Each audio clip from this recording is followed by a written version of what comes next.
কি রে ভাই, তুই আমার অফিসে? কি হয়েছে? কেন আমি আসতে পারি না তোমার অফিসে? হ্যাঁ তা পারিস, কিন্তু হঠাৎ আজকে? সকালে পুডিং বানিয়েছিলাম, তুমি তো পুডিং খেতে ভালোবাসো, তাই তোমার জন্য নিয়ে এলাম। খেয়ে দেখো তো কেমন হয়েছে। হালকা মিষ্টি দিয়েছি, তুমি তো মিষ্টি কম খাও।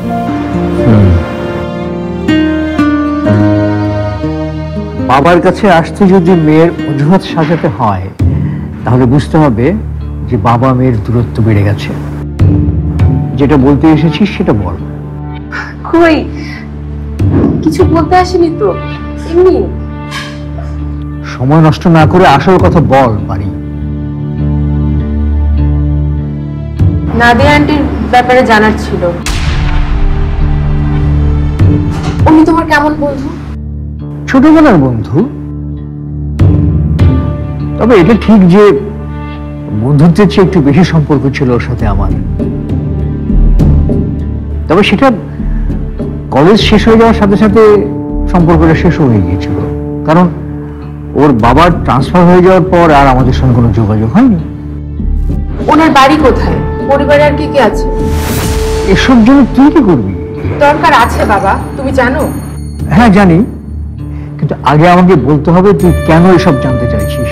তুমি কি জানো উনি আমাদের বাড়িতে কেন এসেছেন, কতদিন থাকবেন?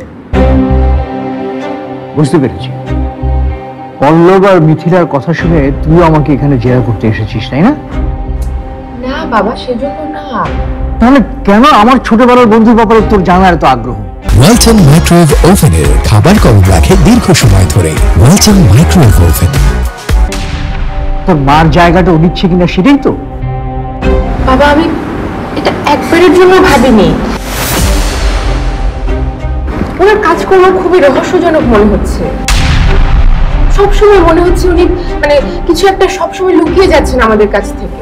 তাই ও একটা জরুরি কাজে এসেছে ঢাকায়, সেটা শেষ হলেই চলে যাবে।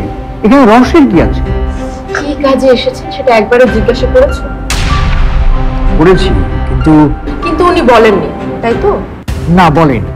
আর আমিও জানতে চাই, কারণ তুই তো ভালো করেই জানিস আমি কারো ব্যক্তিগত ব্যাপারে নাক গলাতে একদম পছন্দ করি না। আচ্ছা আচ্ছা ঠিক আছে, থাক থাক, ওনার কথা থাক। তুমি পুডিংটা খেয়ে দেখো তো কেমন হয়েছে। পরে খাবো, এখন আমার কাজ আছে অনেক হাতে। ঠিক আছে, আমি তাহলে আসি।